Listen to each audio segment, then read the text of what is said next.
Shannon, did you know that there are 17 different departments that make up our Jackson County government? Can you believe it? Yeah. And there are even more programs under each of those departments. It would be great if we could eventually cover each and every one of them for our show. Well, that is exactly what this segment is designed to do, Joe. Let us introduce you to one of your county departments and programs.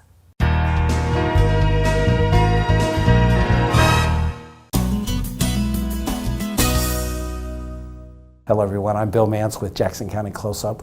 We're here today to have just a real special talk with Joe Ferguson, and he is the department head of our Juvenile Justice Department, and they have the ability to touch people who go kind of wayward when they're young and head them off into a path that really makes them for better citizens. Not all of them, but what a great honor it is to spend a little time. Joe, thanks for joining us today. Sure, thank you.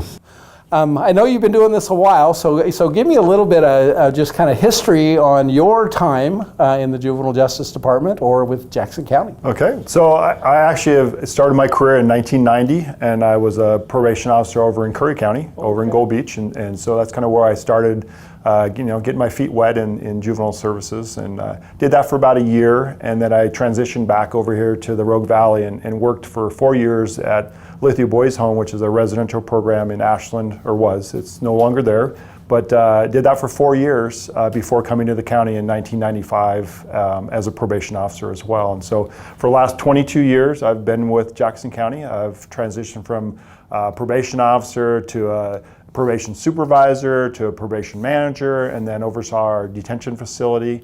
And then as we transitioned from our old location to our current location, I was involved in that process of working with the new building. And then as we transitioned, I transitioned over as the detention manager as well in our new building. And then the last probably about 10 years, I've been the deputy director for Juvenile Services under the Jackson County Community Justice. Gotcha. So how many people do you have in your department? So we have about 60 wow. in just juvenile. And so between probation and detention and a residential program, it's about 60 staff. Wow, that's great. So that's a lot of responsibility as well. It is. We have grown over the years in terms of size and have utilized our new building very well. Yeah, so we were talking before the interview a little bit about the history of the building. So this building that we're sitting in today, how long have we been in this one? So in October it'll be 14 years. Wow. And so October of 2014 we moved from the old building that's no longer there where Walmart is in South Medford. Oh, okay. So just give us give the viewers a kind of an overview. What does Juvenile Services do? What is your overall kind of work each and every day? And tell us a little bit about the program itself. Okay, so we're a county agency, and so any youth under the age of 18 that has a run-in with the law, that commits a crime or has police contact, we get those police reports. And so most of the kids come in that direction in terms of we get a police report, we set up an interview, one of our probation officers do with the youth and the family to kind of gather some more information of kind of what's going on with the youth at home, school, extracurricular activities. Some youth come directly to us through detention. And so if the crime's more of a public safety issue, assaultive behavior, sex offense, things like that, then they would potentially come to detention first. And then we kind of start that process too in terms of meeting with the family and youth and kind of deciding which direction to go. Every youth that we see, we do a risk assessment, and that's a risk to reoffend. So the likelihood of that youth after they commit their first offense, what's the likelihood of them committing an additional criminal offense 12 months later? And so it's a validated risk tool. It's one that's used statewide by all juvenile departments. And so that tells us if a kid's low, medium, or high risk to commit additional crimes. And so we really have moved from the old mindset of punishing kids in the 90s of, lock them up and kind of that's the way to do it. And research has really shown that that's not effective in terms of really changing behaviors. There is an accountability piece there, definitely, but what we've used in the risk tool is really looking at what research has shown us in terms of those higher risk kids is where we should push most of our resources. Okay. The lower risk kids, we should push back out in the community to other community partners to provide those. They're more high need kids versus criminal kids. And so, kids make mistakes, and peer pressure is a big thing for some kids, and so they really don't need to be pushed into the juvenile justice or criminal justice system. They can be dealt with at a community level. We have a lot of community partners, nonprofits that work in our area, that work really well with kids, that either help us with those low-risk kids or keep kids even from coming to us. And so we really look at that assessment. So those kids that are medium risk are kind of the kids we kind of look at that we potentially could deal with outside of the court system, so some sort of diversion program. And so we have some they're called formal accountability agreements. They're still informal, but it's really an agreement between the youth, the family, and our department that what is the youth going to do to really repair the harm that's been done. So was there damage done to a victim? So is there some restitution, community service? Is there mental health or drug and alcohol counseling that's needed?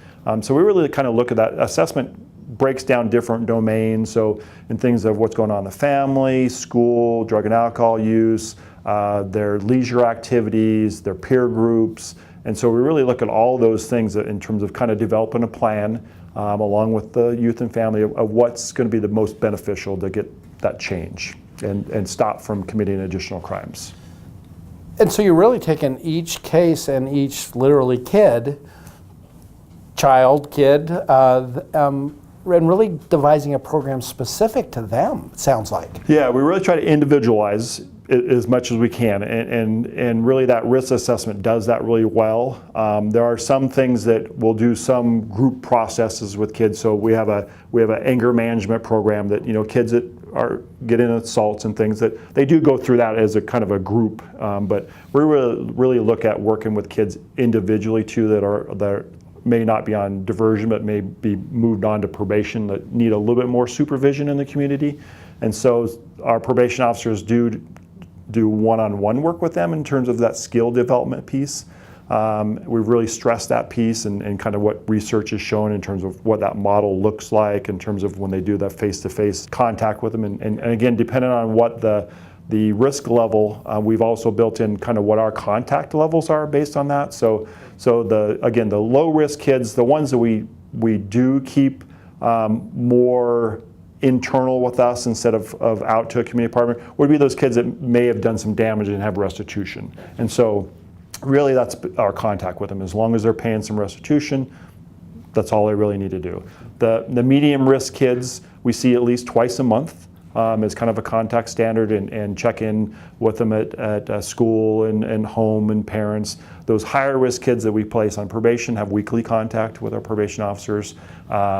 They may be involved in other counseling sessions or substance abuse, and so we'll check in with the providers in terms of their showing up on time and doing what they need to, check in at home and school and things. So a little bit more higher level supervision in terms of just ensuring that they're complying with not only the court's order, but kind of what the plan has been in terms of developing those new skills so they don't make the same poor choices in the future.